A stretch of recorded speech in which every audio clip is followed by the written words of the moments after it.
반갑습니다. 영산입니다.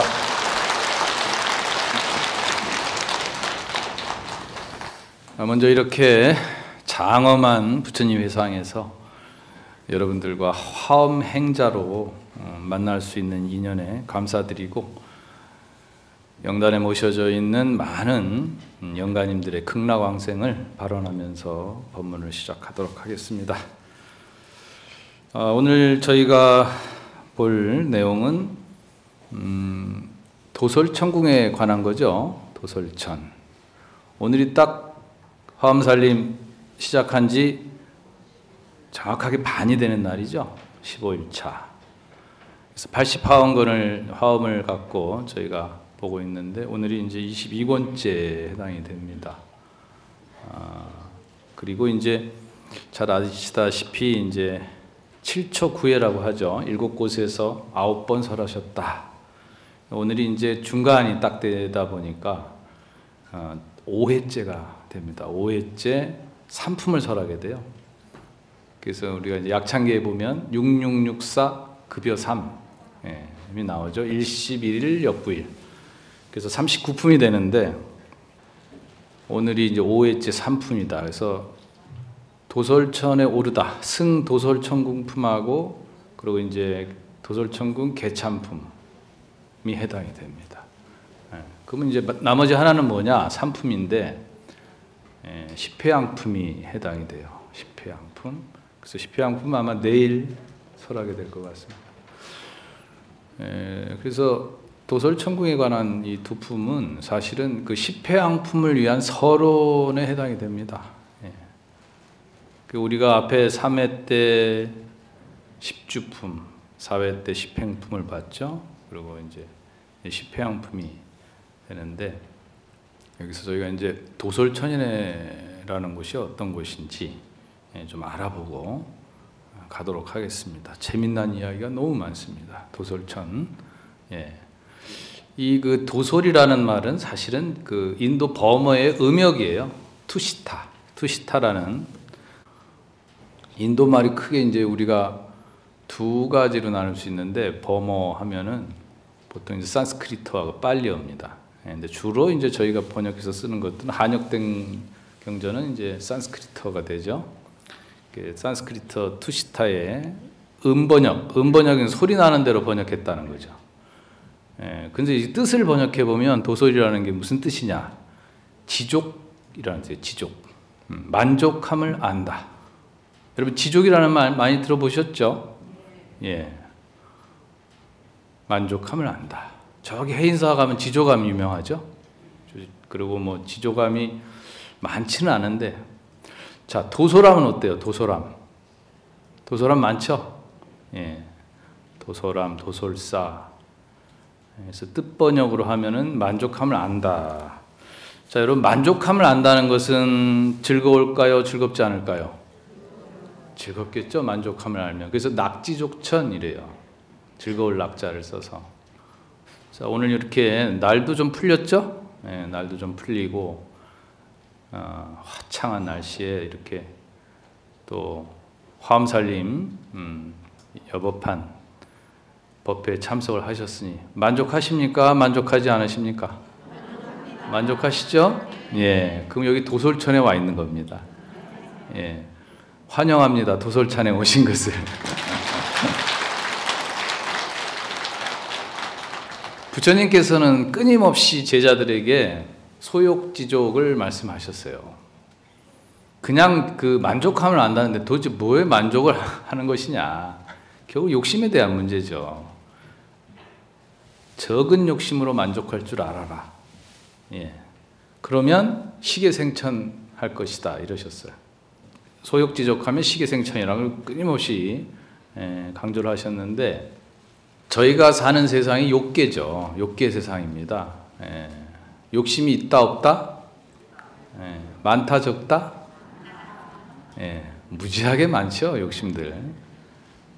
욕계 중생이 욕심을 안 내고 살 수는 없겠죠. 맨날 욕심을 버려라 그러는데 어떻게 욕심을 버려요? 욕계 중생이 욕심이 나고 죽는데. 그래서 소욕, 적은 욕심, 적은 욕심으로 만족할 줄 알아라. 이 욕망이라는 것은 만족을 모른다 그래요. 만족. 왜? 욕망이 채워지는 순간 만족했다가도 또 다른 욕망이 탄생을 한다. 그렇죠? 예, 더 갖고 싶은 거예요. 그래서 이 소욕지족이라는 게 말이 쉽지 정말 어려운 겁니다. 만족을 했다가도 곧 권태에 빠져요.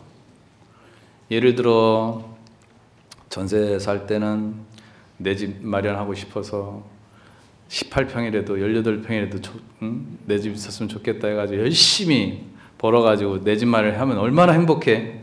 세상에 뭐 다 내 것 같고 더 이상 바랄 게 없죠. 아마 잠도 못 잘 거예요. 그날 이사한 날은. 한참 살다 보니까 옆집은 24평인데 저 건너집은 34평인데 보입니까? 안 보입니까? 보이겠죠. 그래서 그 만족함은 잠깐이고 또 다른 욕심을 내게 된다. 그래서 이렇게 그 만족함을 안다는 게 쉽지 않은 일인데 그러려면 어떻게 해야 되느냐? 그러니까 이제 도솔천이 지족천입니다. 쉽게 얘기하면 만족함을 하는 거. 그 욕심을 적게 내고 욕심을 적게 내려면 어떻게 해야 되느냐? 보시와 지게를 잘 해야 된다. 그러셨어요. 보시 지게를 잘하면 하늘에 난다. 이런데 그 하늘이 도솔천이에요. 평소에 우리가 보시하면은 그 물질만 생각하는데, 그죠? 물질 보시는 사실은 법보시에 비하면 아무것도 아니고, 그러니까 무죄칠시도 있지 않습니까? 무죄칠시는 그냥 우리 뭐 부드러운 말 한마디, 표정, 심지어는 덕담 이런 것도 다 해당이 돼요. 근데 그것도 어려워서 그렇게 강조를 하고, 그 다음에 계라는 것은 여러분 그 건전하고 도덕적인 생활을 의미합니다.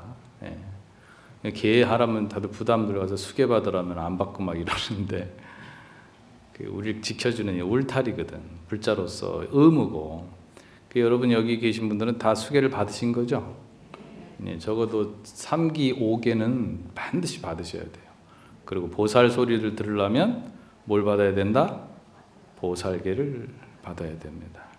그래서 그 계의 내용을 보면은 살도 운망주 5계 같은 경우도 우리가 밖에서 저 사람은 참 건전한 법 없이도 사는 사람이다. 도덕적인 삶을 산다. 이런 사람들이 있죠.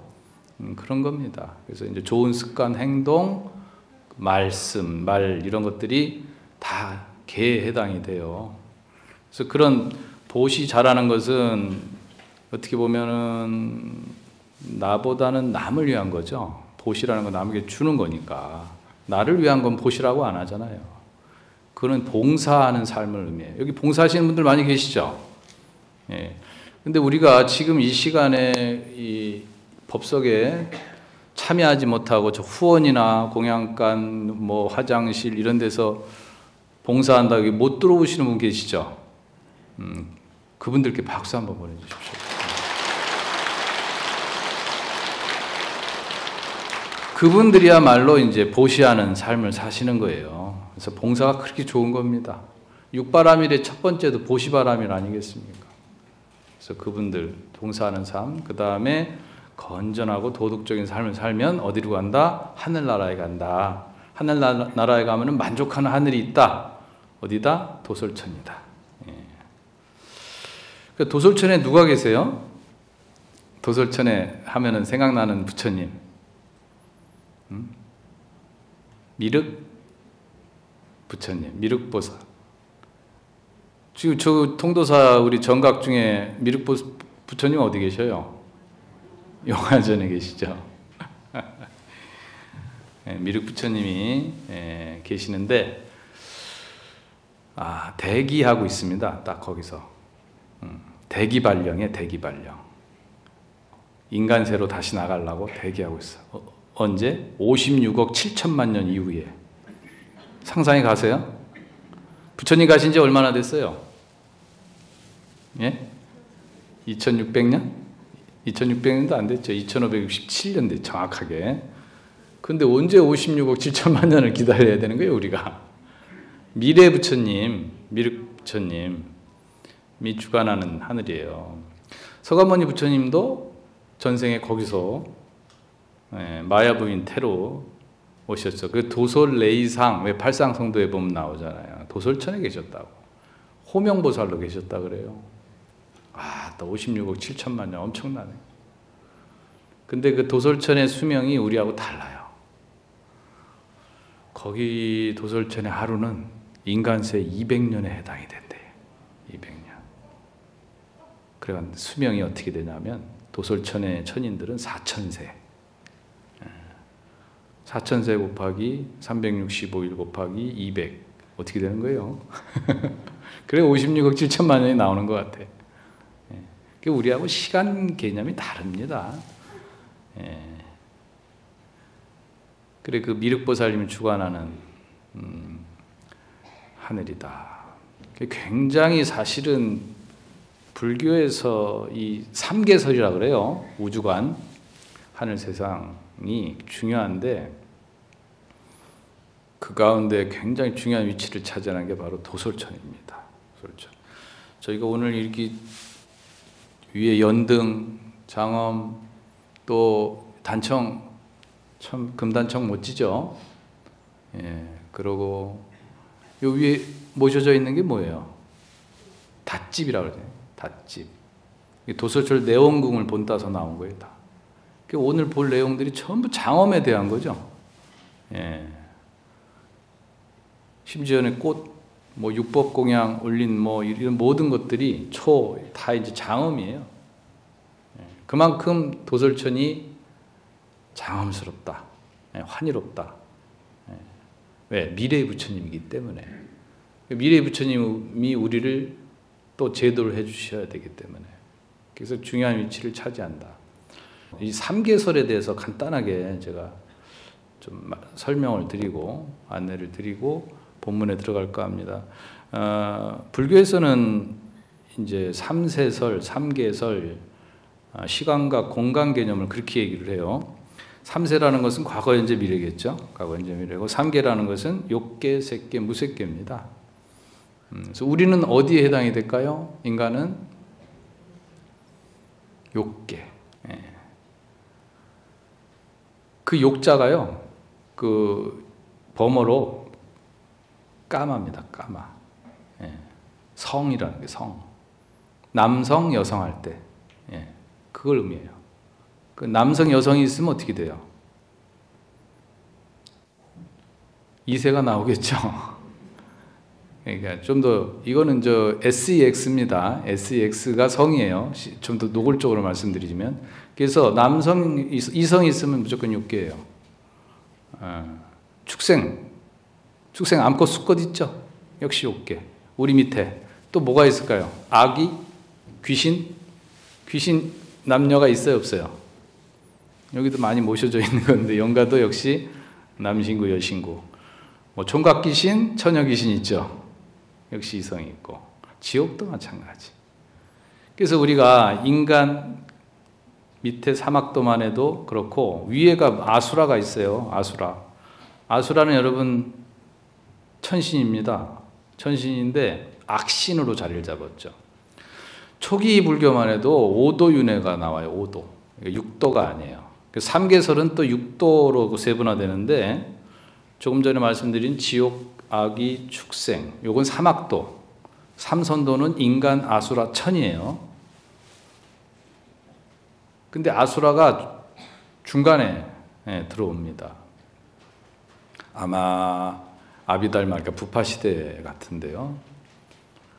원래 아수라는 원어는 아후라마즈다라고 그 당시 조로아스터교라고 있어요. 배화교라고 우리가 알고 있는데 거기에 최고의 신입니다. 선신이죠. 최고의 신이 이제 불교로 유입된 케이스라고 할 수 있어요. 근데 불교로 유입되면서 악신으로 자리를 잡았어요. 싸움신, 전쟁신이에요. 신도 다 좋은 건 아니죠. 그리고 그 위에 이제 하늘이 존재하는데 하늘도 몇 개가 있나 하면 28개나 등장을 해요. 복잡합니다. 이거 한참을 연구를 해야 돼요. 그래서 욕계천, 색계천, 무색계천 이렇게 나누거든요. 그래서 오늘 저희가 배울 그 공부할 내용이 도솔천인데 욕계천에 해당이 됩니다. 그 다음에 그 위에 색계천, 욕계천이 6개가 등장을 하고 색계천이 18개가 등장을 하고요. 그 다음에 무색계천이 4개가 등장을 해요. 그래서 28, 28천입니다. 그래서 저희가 보험종을 올릴 때 28번을 치죠. 28천을 의미하는 거예요. 그래서 이 욕이라는 것은 이성이 있어요. 이성이 있어. 그래가지고 남녀가 존재를 해요. 그래서 하늘 세계도 똑같아. 예를 들어 첫 번째 하늘 사왕천, 예, 우리 천왕문에 가면은 모셔져 있죠. 예, 무섭고 크게 생겨 아주 크죠. 예, 동서남북을 지키는 왕들. 예. 우리가 지금 머무는 세상은 남선부주 그러죠. 남쪽. 고대 때는 그 인도로 본 것 같아. 인도. 그리고 이제 그 수미산이 등장을 하는데 그 당시에 뭐 천체만환경이 있었겠습니까? 지구를 이제 수미산으로 본 것 같아요. 수미산. 그래서 동서남북, 북노구주, 서우화주, 동승신주, 남선부주 이렇게 나눠가지고 관장하는 왕들이 있는 것이 사천왕이고. 예. 그리고 이제 사왕천 넘어가면은 이제 도리천 등장하죠. 수미산 꼭대기 33천 등장하죠. 누가 거긴 주관합니까? 제석천. 예, 제석천. 인드라 그러죠. 인드라. 예, 인드라망. 제석천의 그물. 한번 좀 들어보셨죠? 그 33천이 있다는 거예요. 거기에도. 그래서 제석천 인드라를 중심으로 해서 동서남북으로 8개씩 하늘이 있다. 예. 복잡하게 들으시지 마시고 재밌게 들으세요. 앞으로는 지금부터는 재밌게 설명을 좀 드려야 되는데, 그래서 그 석재환인이라 그러거든. 석재환인, 제석천을 한역을 하면 그게 이제 원어를 보면은 범어를 보면은 샤크라, 대바남, 인드라 이렇게 돼요. 그걸 음을 따가지고 그냥 석재환인이 된 거예요. 환인 어디서 많이 들어보셨죠? 당군의 그러니까 할아버님이네. 환웅의 아버님이 환인. 예. 자, 동해물과 백두산이 마르고 닳도록 하느님이 보호하사. 그 하느님이 바로 당군이죠. 예. 근데 이 부분을 불자들도 잘 모르는 것 같아요. 저기 타종교 하느님으로 알고 거기는 하나님이에요. 하나님, 일신, 하나님, 그죠? 같은 거 아닙니다. 하늘님이야, 하늘님. 그 당군이에요. 저희 조상이죠. 역시 예, 석재환인, 제석천. 저쪽 도가에 가면은 이제 옥황상제로 등장을 하는 다 동일 인물입니다. 예. 그래서 천둥신이에요. 뭘 갖고 있냐면 번개를 쥐고 있어요. 번개. 저기 서양에 가면 제우스. 다 같은 동일 인물이 참 재밌어요. 동서양이 보면은 다르지 않아요. 그 도리천에 대해서 할 얘기가 참 많은데 이제 건너뛰고 올라갑시다. 올라가면 이제 야마천이 등장을 하죠. 제3천. 야마천의 주인공은 바로 염라대왕. 여러분, 별로 안 반갑죠? 이제 만나게 됩니다. 예, 금강경 열심히 하세요. 염라대왕이 금강경 좋아한대요. 예, 야마천. 그 위에가 이제 도솔천이에요. 도솔천. 도솔천 정말 장엄 그 자체입니다. 이거 뭐 제가 이 짧은 시간에 이걸 다 설명을 할 수도 없고 책 한 권을 다 읽을 수도 없고 어마어마한 장엄이 등장을 하죠. 원효 스님께서는 그 미륵 삼부경이 있어요. 그러니까 미륵 사상이지. 예. 뭐 정토 삼부경이 있듯이 거기 보면 미륵 상생경, 미륵 하생경, 미륵 성불경이 있는데 거기 그걸 보고 줄을 하나 새겨놓은 게 도솔천에 날려면 어떻게 해야 되겠느냐. 도솔천에. 그래서 9가지 인연을 들고 있어요. 9가지나. 잘 들어보세요. 첫 번째는 끊임없이 정진하고 많은 공덕을 쌓는 자. 두 번째는 탑을 깨끗이 하고 좋은 향과 아름다운 꽃을 공양하는 자. 세 번째는 여러 가지 산매로서 깊은 선정을 닦는 자. 네 번째는 경전 독송을 하는 자. 다섯 번째, 번뇌를 끊지는 못하였지만 지극한 마음으로 미륵을 연불하는 자. 또 여섯 번째는 팔계를 받고 청정한 행을 익히며 사홍서원을 잊지 않는 자. 일곱 번째는 널리 복덕을 닦는 자. 여덟 번째는 계를 어기고 악을 범하였어도 미륵보살의 자비로운 이름을 듣고 정성껏 참여하는 자. 아홉 번째, 미륵보살의 이름을 듣고 그 형상을 만들어 향과 꽃, 깃발로 장식하고 예배하는 자. 이렇게 9가지 자격 조건을 들었습니다. 여러분 다 해당되시죠? 대답이 시원치 않습니까? 비록 악을 범하였어도 나오잖아요. 미륵보살의 자비로운 이름을 듣고 정성껏 참회만 해도 된다. 여러분 다 해당이 되십니다.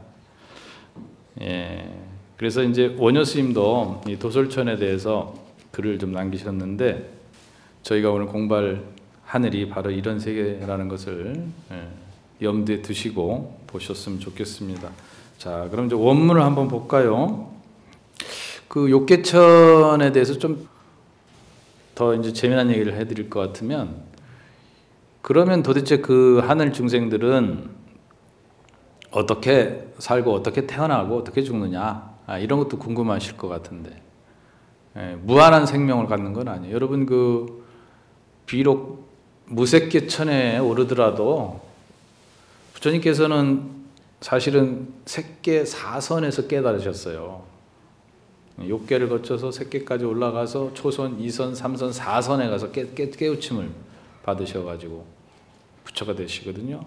그 위에 무색계천이 4개나 있습니다. 하지만 불교에서는 부처님께서는 그 하늘 중생들도 윤회의 대상일 뿐이라는 거예요. 그러니까 우리가 극락세계와 하늘세계를 혼동을 하는 경우가 많아요. 극락세계는 윤회를 합니까? 안 합니까? 영원한 빛과 영원한 생명과 영원한 행복과 자유를 누리는 곳, 아미타불이님이 계시는 곳, 무량광 무량수죠? 그야말로 극락이에요. 지극한. 다시는 나고 죽지 않습니다. 하지만 지금 말씀드린 28천은, 3계설에 등장하는 28천은 똑같이 윤회하는 중생으로 본 거예요. 천인이라 할지라도 그 복이 닿으면 복진 타락이라 떨어진다는 거예요. 그리고 생명이 닿으면 그 죽음도 역시 있는 거고, 수명이 뭐 4,000살, 뭐 8,000살, 저기 타와자주천 가면 16,000살로 이렇게 배수로 늘거든요. 배수로. 그리고 인간의 뭐 저기 아까 말씀드렸듯이 그 도솔천의 하루는 인간의 200년인데 그 위에 화락천인 경우에는 400년 하루. 타와자제천은 인간의 800년에 해당이 된다. 그렇게 무한한, 어떻게 보면 무량한 세월을 살지만 결국은 복이 닿으면 다시 떨어져요. 그래서 천인들은 본인의 죽음을 안답니다. 미리. 언제 죽을 걸 알아요. 그래서 공포스럽다. 거기다가 아수라가 아까 싸움신이라고 그랬죠. 전쟁신. 아수라가 계속 쳐들어와요. 그 아수라하고 전쟁을 벌여야 돼. 그럼 막 그냥 거열, 몸이 막 찢겨나가죠. 그런 고통도 있고. 그러니까 무한한 행복만 있는 곳이 아닙니다. 똑같은 우리 중생. 그리고 다행히 그 뭐 하늘 욕계천은 우리하고 좀 달라요. 예를 들어 사왕천이나 도리천은 지거천이라 해서 저희하고 크게 다를 게 없는 그런 욕계인데, 공고천으로 올라가면은 굳이 뭐 이렇게 거칠게 사지 않아도, 심지어는 이 도솔천은 남녀가 손만 잡아도 이세가 나온대. 좋겠죠? 힘 안 들여도 돼. 그 다음에 그 위에 가면 화락천, 낙변화천이라고 하는데, 거기 가면은 서로 보고 웃기만 해도 돼. 서로 보고 웃으면 이제 뿅 하고 아이가 태어나는 거예요. 함부로 웃지 마세요. 거기 가서는. 그리고 또 타와자제천 가면 또 어떻게 하면 또 나오느냐? 그냥 보기만 해도 나온대. 참 재밌습니다. 이 구사론 이런 데 보면 나와요. 도리천 같은 경우는 밑에 바로 야마천 같은 경우는 바로 밑에는 포옹을 하면은 이세가 나온다. 뭐 이런 참 진기한 얘기들이 많은데 여러분 요즘에는 뭐 모든 정보가 다 공개돼 있죠. 그 뭐 유튜브라든지 이런데 여러분 관심 있으면 한번 들어가서 보십시오. 재미난 내용들이 참 많이 있습니다. 그래서 이제 미륵 부처님이 계신 도솔천. 자, 원문 한번 보겠습니다. 그때 부처님의 위실력으로 시방일체 세계에 난나 사천하 연부제 열애께서 보리수 아래에 앉아 계심을 뵙고는 각각 보살들이 부처님의 위신력을 받들어 법을 연설하면서 부처님을 자신이 항상 모신다고 생각하지 않는 이가 없었습니다. 하고 이제 시작을 합니다. 일체 시방의 모든 법회를 알리는 그런 대목이 되겠고요. 그 다음에 그때 세존께서는 다시 위신력으로 이 보리수 아래와 스미산 정상과 야마천궁을 떠나지 않으시고 도솔 타천으로 나아가시어 일체의 미묘한 보배로 창엄한 궁전으로 향하시었습니다. 자, 우리가 요 전에 야마천궁에서 십행품을 보고 올라왔죠. 보리도량에서 떠나지 않고 당체는 계속 놔두고 계신다. 그러니까 보리도량을 거쳐서 보리수 나무 아래에서 보광명전을 거쳐서 수미산을 거쳐서 야마천을 거쳐서 이제 도솔천으로 올라오셨는데 그 깨달음의 당체는 이제 주불인 청정법신 비로자나 부처님이죠. 바이로차나 청정법신. 자, 우리가 온 법계에 가득하사 아니 계신 곳 없으신 부처님 이러잖아요. 그 법신에서 보신이 나오고 서가모니 우리 화신이 되지 않았습니까? 보리수 아래에서 깨달음을 얻으셨는데 그 중생을 왜 놔두신 거예요, 방편으로. 그러니까 뭐 안 계신 곳이 없는 것이죠. 요 위에 이제 화락천이나 타화자주천도 역시 마찬가지. 그래서 본각을 의미하는 거예요, 본각. 본래 그 자리, 장소와 시간, 시공을 떠난 그 자리를 의미한 거라고 합니다. 자, 이제 장엄이 나옵니다. 드디어 장엄이 등장을 하는데 일단은 사좌자가 제일 먼저 등장합니다. 여러분 좀 전에 청법계 하셨죠? 예.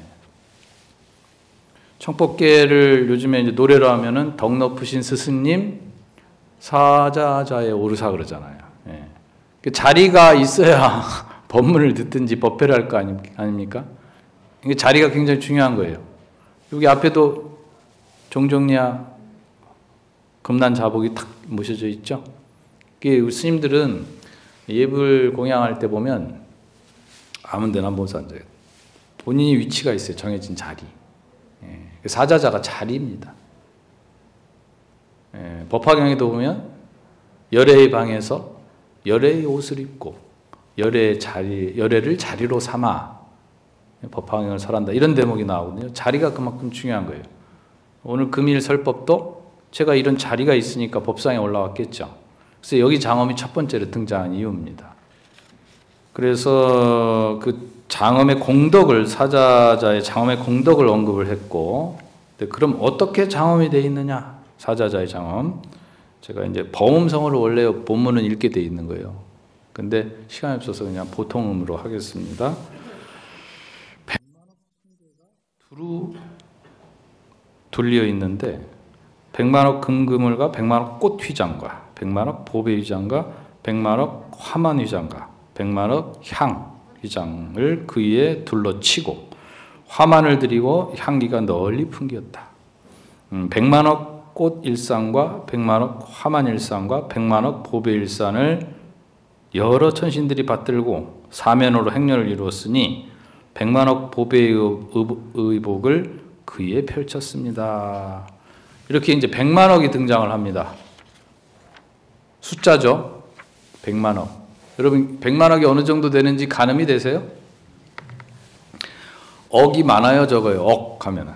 억 소리 나죠? 이 억이 100만 개 있다는 거예요. 100만 개.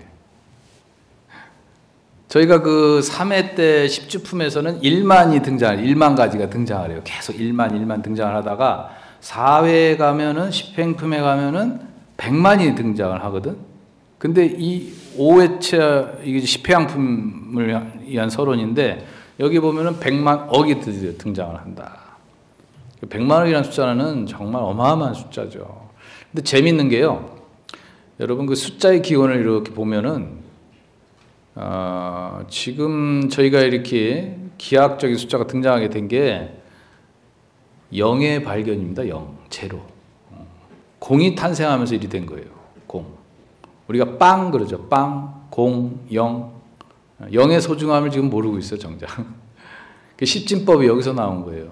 십진법 10, 100, 1000, 만, 10만, 100만 이렇게 등장하죠. 0이 없으면 가능할 수가 없는 거예요. 근데 0이 어디서 탄생을 했느냐? 공이. 예? 공사상, 중동, 예, 중간학에서 나온 거예요. 이 역사를 보니까 기원전 3세기경에 인도에서 탄생을 했다 그래요. 근데 기원전 3세기경이면 인도에서는 그때 그 아비달마 시대, 부파 시대라 가지고 굉장히 불교가 성행하던 곳이고 아쇼카 왕에 의해서 거의 국교화돼 있었어요.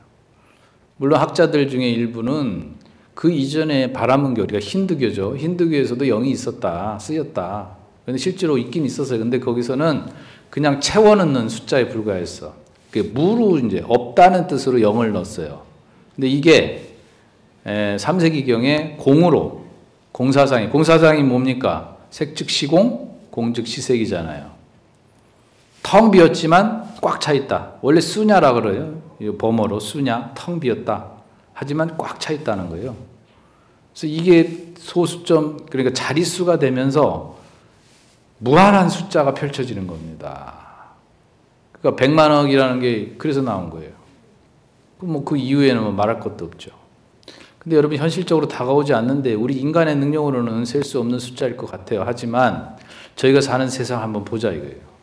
지금 인구가 얼마나 됩니까? 80억? 80억이 넘어서고 있다 그러죠. 많죠? 참 인류 대단합니다. 이 좁은 지구에 80억이 모여 살고. 자, 이런 지구, 태양계, 태양을 중심으로 사는 태양계, 그 너머 은하계가 있어요. 그 천문학자들이 최근에 밝힌 거에 보면 이런 은하계 안에 별들이 도대체 몇 개가 있나 이 사람들이 그걸 숫자를 세본답니다. 어느 정도 있을 것 같아요. 이런 은하계 안에 별들이 우리가 이렇게 밤하늘에 별을 보고 잖아요. 그게 몇 개나 될 것 같습니까? 1000억 개. 은하계 안에 별들이 1000억 개가 있답니다.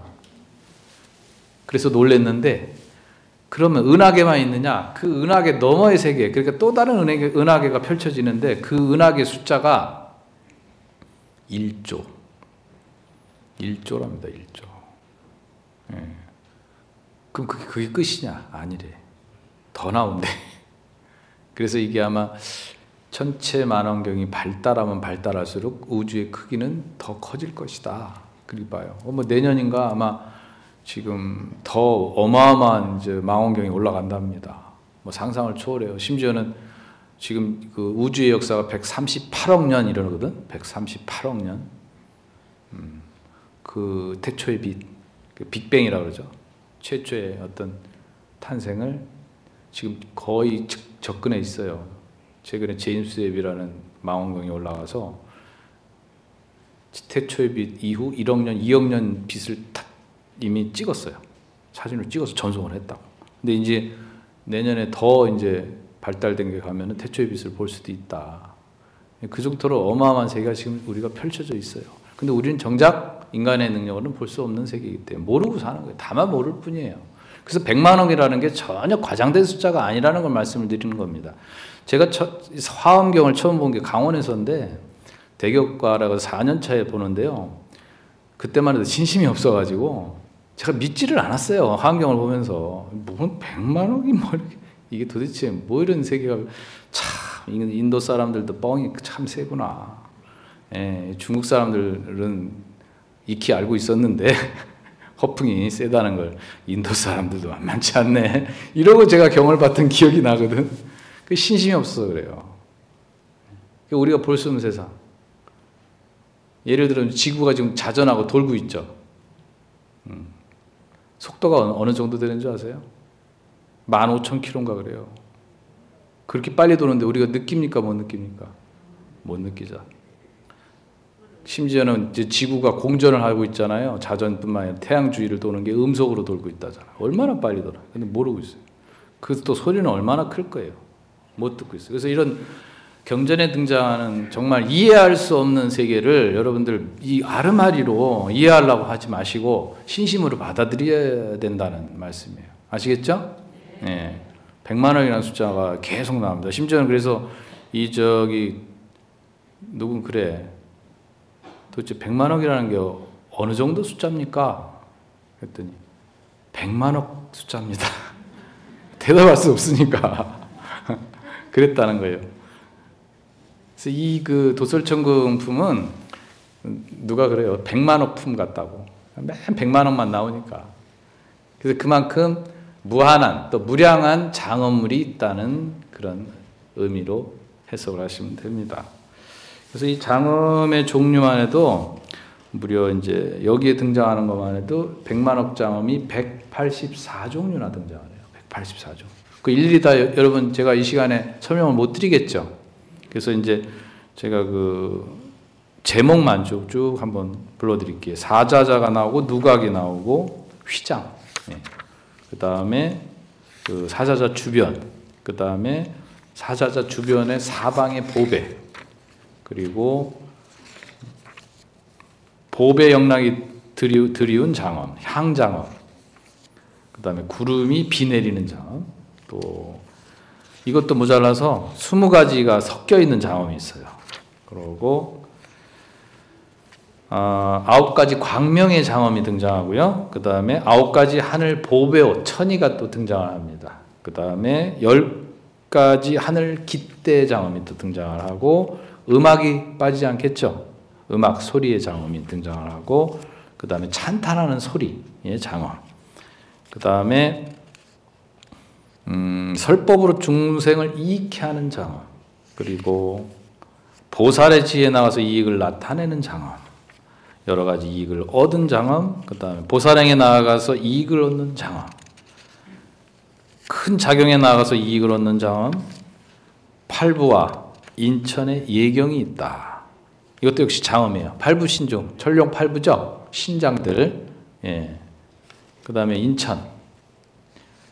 그 다음에 제천의 삼업 예경의 장엄. 모든 하늘 천인들이 또 장엄하는 것. 그리고 보살들이 섬기고 공양하는 장엄. 여러 천자들이 몸소 나아가는 장엄. 또 보살들이 법공양을 수행하는 장엄. 성근의 인연이 깊음 장엄. 또 일체세계의 도솔천왕도 그와 같았다. 이렇게 해서 끝나거든요. 장엄 부분이. 그러니까 종류만 이렇게 숫자를 세보면 184가지나 나온다. 184가지. 그래서 장엄 아닌 게 없어요. 저희가 종사형반에 보면은 파상계라고 있습니다. 시방제불찰 장엄 실험만 원수기정토 애념인계인이라는 대목이 나오거든. 시방에게 모든 부처님 세계 장엄이 가득하다는 거예요.